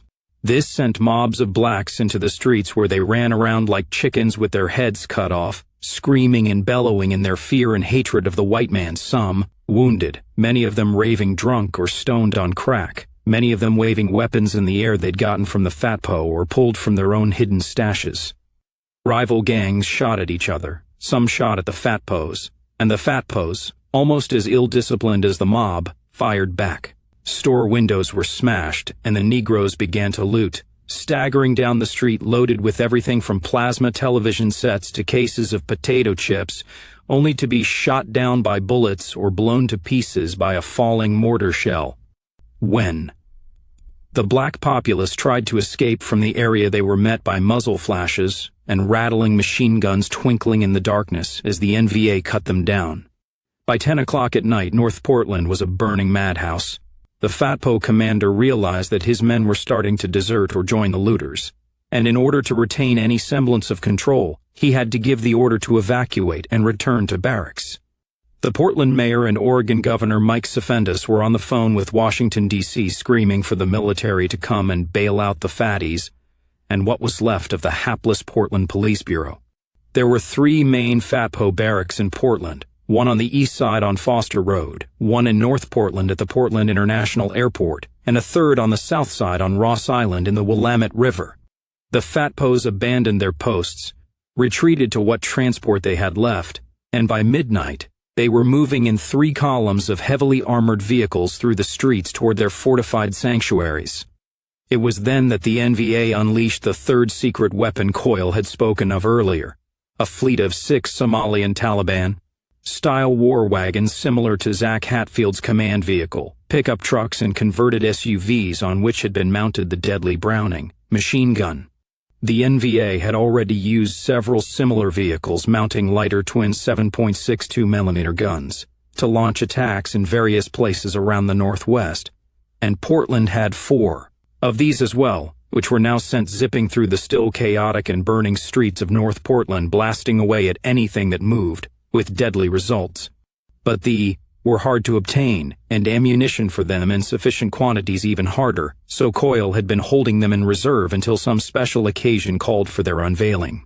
The war wagons made zigzag attacks against the fatpo convoys from the side streets, and from the rear of the convoys, the heavy armor, piercing rounds smashing through whole engine blocks, and raking the unarmored vehicles with death, tracer bullets sometimes igniting the vehicles and detonating their fuel tanks. The columns had to move slowly, because the lead vehicles were targeted by RPGs, fired from behind walls, from rooftops, around corners, from any cover that offered.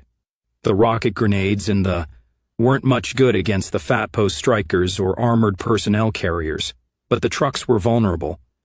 Few of them made it back inside the federal Bremer walls. Those fatpos who were not killed outright when their trucks were demolished kept on retreating on foot, and were picked off one by one or trapped in cul-de-sacs when they became lost in the pitch-black streets and wiped out. Dawn was obscured by thick clouds of smoke hanging over the city from the hundreds of burning buildings. Portland was a wreck. The streets were littered with dead bodies and burning hulks of fat tow trucks and police cars. The Portland PB had either thrown down their weapons and fled, or else was holed up in the Justice Center and their fortified substations. Overhead came the whoopa-whoopa of helicopters, both military and media. At 6 a.m., Coyle received word that a battalion of the 3rd Marine Division had been flown in from San Diego and was landing at Portland Airport, accompanied by several C-130 cargo planes containing tanks and artillery. He sounded the recall.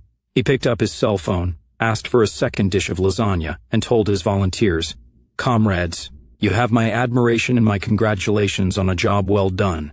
We have avenged our fallen brothers, and we have given these Zog bastards a preview of coming attractions. Now fade, comrades, let it be as if we were never here." The United States government never released any exact casualty figures on what became known as the First Battle of Portland.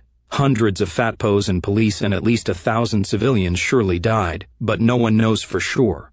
Property damage was estimated at several $1 billion. The University of Portland alone was burned to the ground and was a complete write-off, and almost all of the city's surviving Black and Hispanic population finally fled, never to return.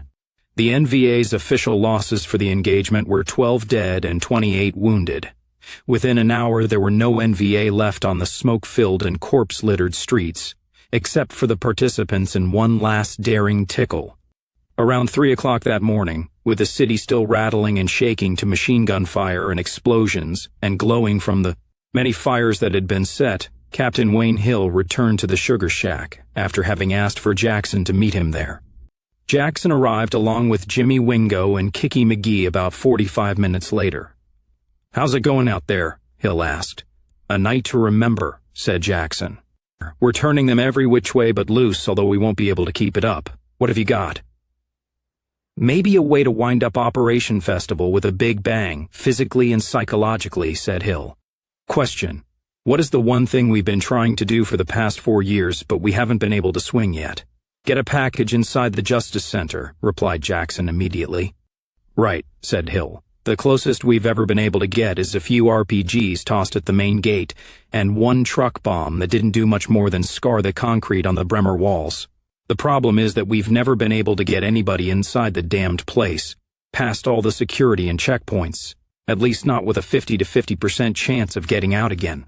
Some of our spies in there have told me they're willing to break bad if I ask it of them. But getting weapons or explosives in would still be a major problem, and it would be suicidal for whoever carried out an attack. There's just no way out. Cameras clocking your every move, even in the Johns. Razor wire, security posts on every floor, mines on the perimeter, concrete as high as an elephant's eye. They've even got anti-aircraft guns on the roof in case anyone tries to do a 9/11 and crash an airplane into the place. With all those people packed into downtown like sardines on those short Portland blocks, it's always been too risky to use mortars and rockets, because a miss might blow up some adolescent working in a Starbucks or somebody's granny shopping for knickknacks in a boutique, and the media would never let us hear the end of it.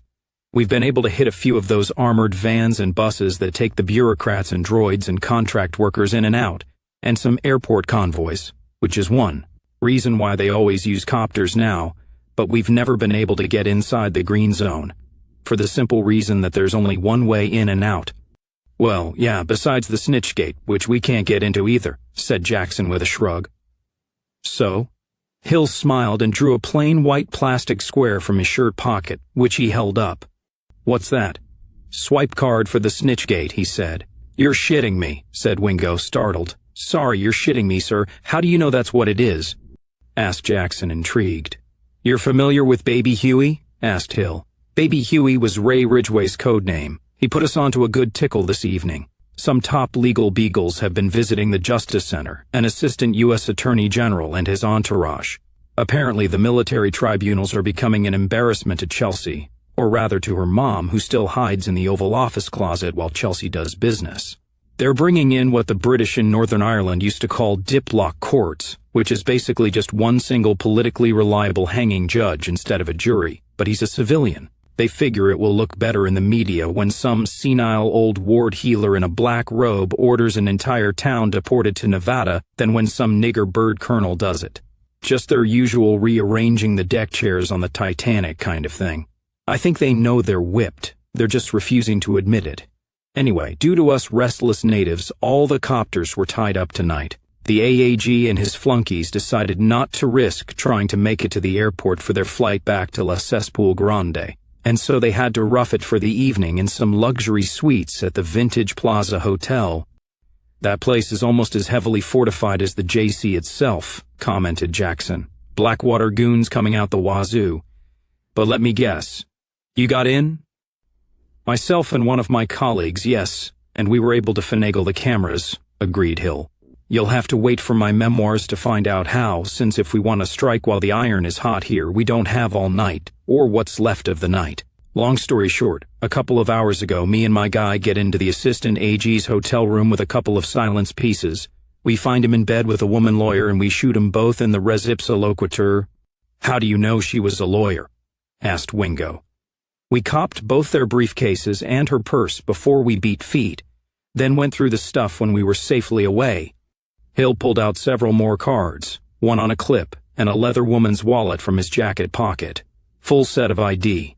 The woman was one Louise Richardson, Assistant United States Attorney for Portland. Don't ask me what all these damned lawyers are doing to earn their salaries now that the military and the fatties have taken over the judicial process. But the Justice Center is crawling with them, and that's where she works. Driver's license, Bar Association ID, Federal ID, Interior keycard, Justice Center ID badge. It's all here. And this. Hill held up the white plastic card. "I am convinced it's the key card for the snitch gate. We've never been able to capture one, but I've heard them described to me, plain white, nothing on them except a name, which is here as you see, Louise Richardson." Can I ask what's the snitch gate, sir?" asked Kiki, uncomfortable memories stirring in her mind. "Several years ago, the Portland PB and FBI were making a full court press to try and recruit informers," explained Jackson. "They wanted to get rats inside the NVA, of course, and some other places in the homeland they've done so, although never here yet, thank God." You know, we kind of differ on that, sir," said Hill in a sour voice. "Yeah, I know," said Jackson. "Oscar here is still convinced we had a mouse in the house about 2 years ago. In fact, he thinks you guys were set up on Flanders Street that time you and Kat bopped your way out of that trap, but we never were able to prove anything one way or the other. Not for lack of his trying." "Oh, I'm still trying, sir," Hill assured Jackson. He turned to Kiki. Zog decided that they needed secure premises wherein to meet this army of informants they were planning on recruiting. They figured the rats wouldn't want to be seen coming in the main gate of the Justice Center or the door of a police station, and meeting them in public places was too risky since they had sense enough to realize we have our own informers, and we've got them under surveillance. So what they did was they built a tunnel from the first floor of the Justice Center, under the street, and through a door in the concrete on the 2nd Avenue side. The actual door on 2nd Avenue is all rusty, flaky paint, and it has a big red sign on it saying "No entrance, report to main gate." It's half hidden by some concrete abutments. Anyone who sees it from the outside figures it's sealed off. But it isn't. There's a discreet little swipe lock and keypad recessed into the wall to the right of the door. To cut to the chase, the great army of snitches that the feds envisioned never materialized, although I am sure informants do use it from time to time. But over the past few years, the snitch gate has become a kind of convenience for high and medium-placed Justice Center employees who want to sneak in and out of work, or else they're just lazy and they don't want to have to go through the long lines getting in and out. If they have one of these swipe keys, they can park their cars in the garage on the corner of 2nd and Main, which is fully secured and covered by the JC's camera system and so reasonably safe, and they can just slip in the side door without having to wait in the line at the main gate.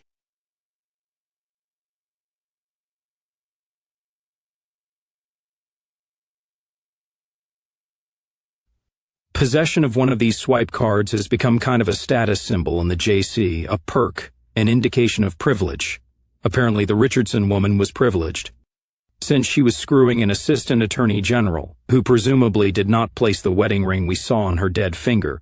I think we know how she got that way. "Wait a minute," exclaimed Wingo.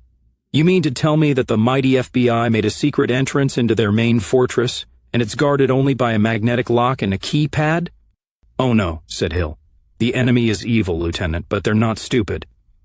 Inside the door there is a fully manned guard station, metal detector, X-ray machine, sniffer dog team, search personnel, you name it.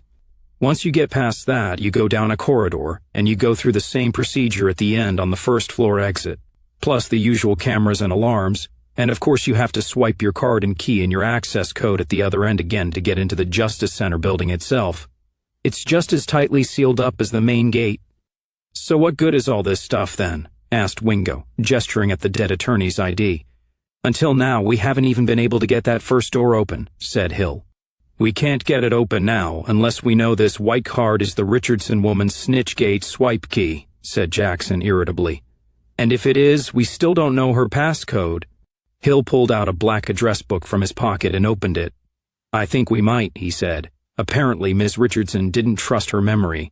On one page here, she neatly wrote out all her PIN numbers and computer passwords, including this one, 1111th. "Simple enough. And we know that's her Snitchgate access code. How?" asked Jackson. "Because it's marked secret entrance," replied Hill, showing him the page in the book. "No way. That's too easy," said Jackson with a scowl. "Surely a lawyer wouldn't be stupid enough to write all her personal information in a book that could be stolen. This broad couldn't have been that dumb. You sure this isn't a setup?" "I suppose it's possible she carried this dummied-up address book around with her in her purse, in case one of us did get hold of it somehow, but that seems rather Byzantine to me," said Hill. "I rather doubt she planned on our bursting into her hotel room and shooting her in the ass on the downstroke, just to lend realism to our finding this book. I think she was just methodical and full of American arrogance, never thinking when she wrote those numbers that it could ever come back to bite her.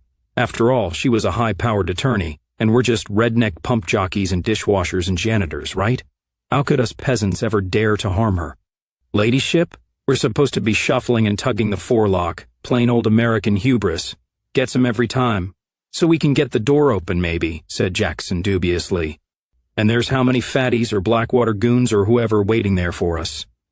"Blackwater. At least 6 or 8, plus a dog," said Hill. "The dog we can throw a stick and tell him go fetch." "What about the gun thugs?" asked Jackson. "And once we get past them, we have to get past the second security post at the end of the corridor. What exactly is it that you want to do, Oscar?" "Nothing elaborate," said Hill. "Get the door open, toss in a really big package to take out the whole post and maybe even get a pressure burst that will blow out the other door at the end of the hall, and then beat feet. The thing is, we will actually have gotten inside and killed inside the JC for the first time. We can also make them seal up that entrance. And you know, there are conceivably conditions where it might be convenient for us for there to be only one way in and out of that place. The charge will have a timer that can be set. If the passcode works, I open the door and throw the bomb inside, then slam the door and run. If the passcode doesn't work, I'll hit the timer, set it down against the door and run." "Piece of cake." "You'll deliver the package yourself?" asked Jackson. "My private tribute to Comrade Jesse Lockhart," said Hill soberly. "It still bothers me that he and the others were killed after I pulled them off a routine run. I know that's not reasonable, but there it is. I figure I need to put my own ass on the line by way of atonement, if you want to put it that way." "Which you've already done once tonight," pointed out Jackson. "Never mind. What exactly have you got in mind?" "I've already taken the liberty of borrowing the Red Baron's services," said Hill. "He's downstairs rigging something up. Since we're not all sitting on the moon right now, I presume he's doing so successfully," said Jackson. Kiki McGee spoke up. "Sir, there are cameras all up and down 2nd Avenue and in the JC itself. Do you know if there is a camera on the outside of the Snitchgate itself?" "I'd be surprised if there weren't," said Hill. "I don't plan on staying around long enough to be identified." "Yeah, but will you be able to get close enough to get to the door and open it?" asked Kiki. "Let me do this, sir.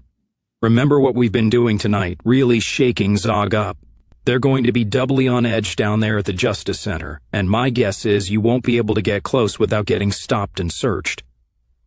All this ID is for Louise Richardson. You don't look much like a Louise to me, sir, unless you want to go in drag." She picked up the Justice Center pass and squinted at it. Okay, she's about 10 years older than me, but if I lay on the lipstick and eyeshadow and brush my hair back straight like she's got it in this picture, I can pass unless someone leans down and looks close.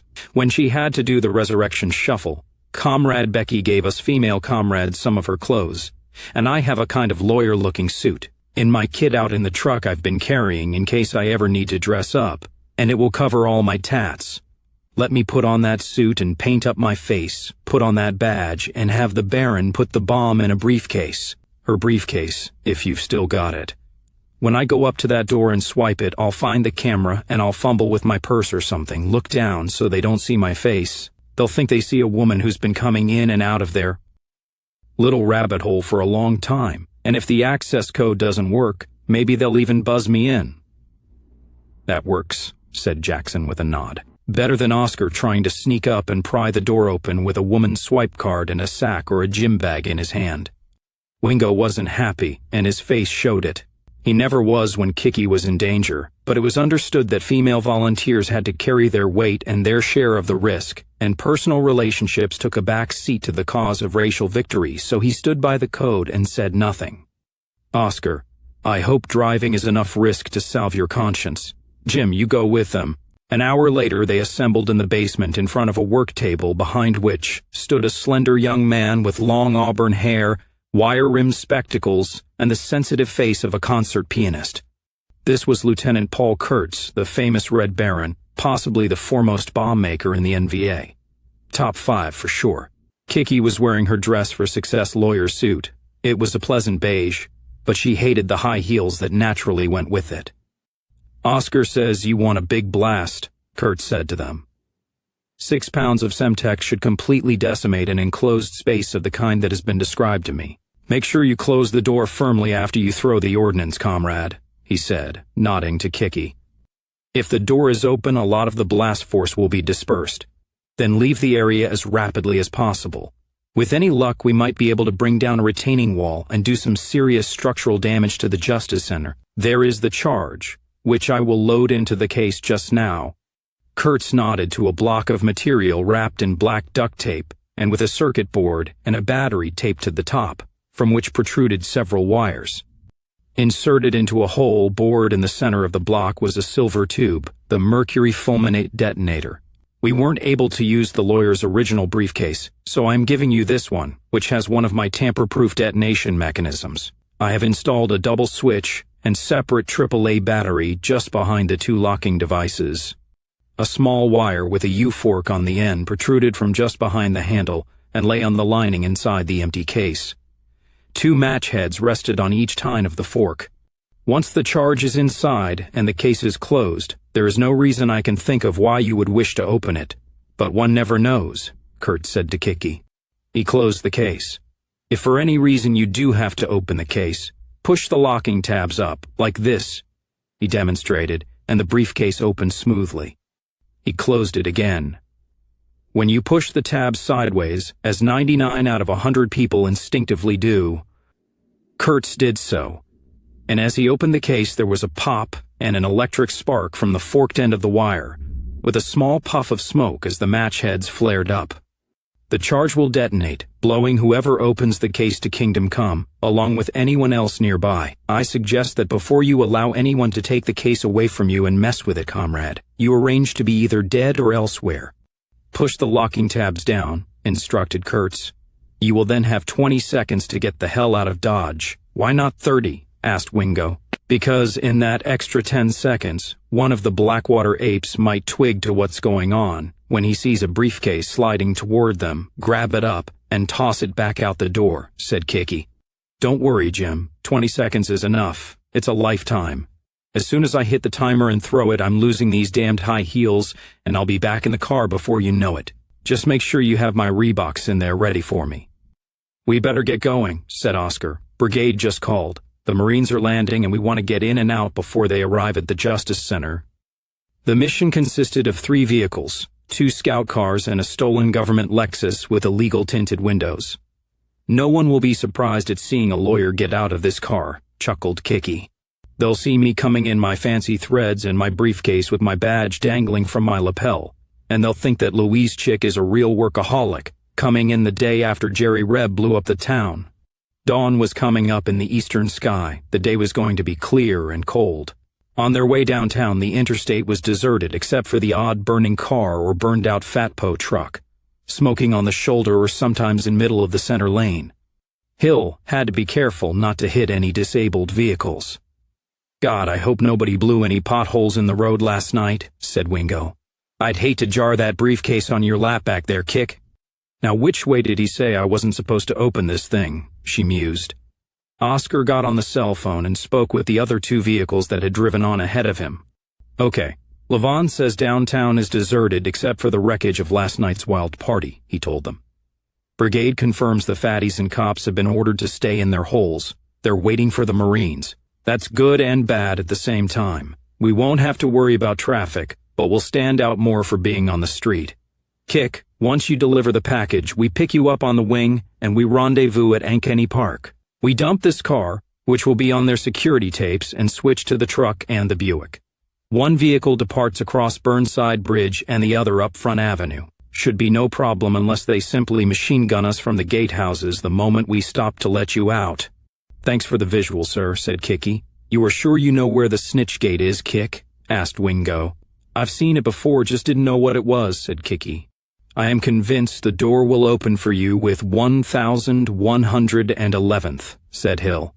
"The only thing I'm worried about is that housekeeping or someone at the plaza will have found the two bodies in that hotel room. Someone put two and two together real quick, and Louise Richardson's access code got canceled. Don't fuck around trying to get the door open if it won't open when you swipe your card and enter the code," warned Wingo. "Just put the charge down by the door and run. I'll cover you if there's any activity from the gatehouses." In his lap, Wingo carried a Kalashnikov with a drum magazine, the stock folded up. Oscar had a sawed-off pump shotgun in the door compartment of the Lexus. "Okay, we're coming in," said Hill. "You know we don't dare risk a turn around the Justice Center. They've got their cameras on over the whole exterior, and going around the block will stand out like a cow in church. We drop you at the corner of 2nd and Main. Wait like we're watching to make sure you get inside all right, and then you deliver the package and we haul ass out of here." "Got it." The Lexus slowed. She adjusted her sunglasses, leaned over into the front seat and gave Jimmy a quick kiss on the cheek and said back in a jiff. Then she got out of the car and walked calmly across the street toward the apparently solid concrete berm wall, aiming for a small alcove between abutments, where a rusted, paint-peeling door stood. The street was empty, but then a second car came around the corner, a long black Oldsmobile, also with tinted windows, indicating a police vehicle of some kind. The occupants of the Olds didn't notice the Lexus, but one of them noticed Kicky. "Mother fuck!" bellowed Detective Lieutenant Jamal Jarvis. "What?" yelled his partner, Lieutenant Elena Martinez. Between the two of them, they were the last survivors of Portland PB's hate crime squad, and by now they were so well known to the NVA that they weren't even allowed on the street. They had spent the past year going stir-crazy in the Justice Center, their boredom relieved only by interrogation duties, which had become more and more simply excuses for bloody torture and humiliation of any white suspects who were brought in. They got no valuable information, but no one seemed to care anymore. Their careers were on the skids.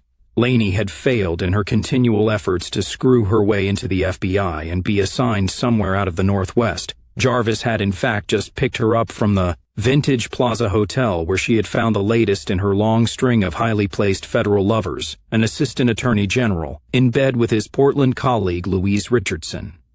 This hadn't surprised Laney since she was joining them for a threesome. The fact that they'd both been shot dead had surprised her, and the fact that she had just spent several hours trying to explain by phone to the investigating officer why she had been entering a hotel room in the wee hours of the morning had irked her. Now the NVA had trashed the city she was supposed to be responsible for, and her increasingly deranged partner Jarvis was cursing before breakfast. "What?" she demanded of him. "Dots to bitch," hissed Jarvis, his eyes popping. "Dots to fucking motherfucking goddamn Kicky McGee bitch right there, goddammit, see?" He pointed. "I know it's her. I always know a white hoe from behind when she swing her ass. Dots to bitch." Laney's eyes narrowed. "Madre de Dios, I think you're right, Jamal. Why the hell is she dressed like that?" "She going into snitch hole," said Jarvis. Lainey was tired and sufficiently off her game, so her first reaction was to assume that Kiki was now snitching for some FBI agent. "God damn it, she's ours," she shouted. "Grab her!" Jarvis whirled the Oldsmobile around, flew up beside Kiki just as she stepped up onto the sidewalk beside the Justice Center, and brought the car to a screeching halt. Both Jarvis and Martinez leaped out of the car. Kiki turned and screamed as Jarvis grabbed her by her hair and Martinez by her arms, opening the back door of the Oldsmobile and hurling her bodily inside. Then Lainey slammed the door on her. "Shit!" cursed Jimmy in the Lexus. "I know them. That's the mommy and the monkey. I've got to get her out of there." He jumped out of the Lexus, unfolded the Kalashnikov stock, and jacked around into the chamber. Oscar didn't bother to point out that Wingo was now in full view of the security cameras and the manned machine gun nests in the two main gatehouses, standing openly in the street with a weapon in his hand. He simply assumed that this was it, that his race was run due to plain and simple bad luck. "Damn," he said to himself softly as he got out, chambering a shell into the shotgun. Well, nothing like a short life and a merry one. Wingo began advancing across the street on the Oldsmobile. "Where the fuck you been, bitch?" bellowed Jarvis, turning around from the driver's seat, reaching out and slapping Kiki with his open hand, her face, her head, punching at her with his fist. Lainey grabbed Kiki's hair and shook her head back and forth as if she were trying to snap Kiki's neck. "Who the fuck do you think you are, you gringo whore?" she screamed. "Didn't I tell you once that you control nothing, you decide nothing, that you are nothing? This isn't your country anymore, gringo bitch. It belongs to us, to La Raza. You got that, puta blanca?" Kiki twisted her head, and through the window she saw Jimmy and Oscar moving toward the car, weapons at the ready. "He is coming for me," she thought hysterically. The sword of Damocles over her head had fallen, and her life was now at an end. "He loves me, and now he's going to die for my worthless sake. If he lives, it will be worse, because they will tell him. He will finally know me for what I am. He will look at me. I can't bear that." Kiki pulled the briefcase onto her knees and placed her thumbs on the lock releases. Jarvis saw, and he had one final flash of realization, and time to utter one final terror-screamed obscenity. There was a blinding flash of light. Through some odd quirk of kinetic energy, the blast blew out the bottom of the Oldsmobile and hurled most of its force upward, as well as the car. It flew almost 30 feet high in the air, crashed down, and broke up into separate heaps of flaming, melting metal. Even as close as they had been to the car, miraculously Wingo and Hill were only knocked off their feet, bruised where they hit the asphalt, and creased by several white-hot fragments, but otherwise unhurt. Wingo staggered upright, snatched up the Kalashnikov in a daze, and looked around wildly for something to shoot. Then his eyes focused on the burning wreck before him. "Sweet Jesus, God, no!" he screamed at the top of his lungs. There was a popping sound. The fatpos in the gatehouses were firing at them now, although the smoke from the burning Oldsmobile obscured their aim. Wingo bellowed mindlessly, raised the AK to his shoulder, and emptied his drum on full auto, right at the gatehouse. Hill ran up to him and shook him, shouting into his face. "Jimmy, she's gone," he yelled. "She's gone, Jim. We've got to get out of here. She wouldn't want you to die. She would want you to live and help us beat the bastards. Come on, Jim. We've got to go."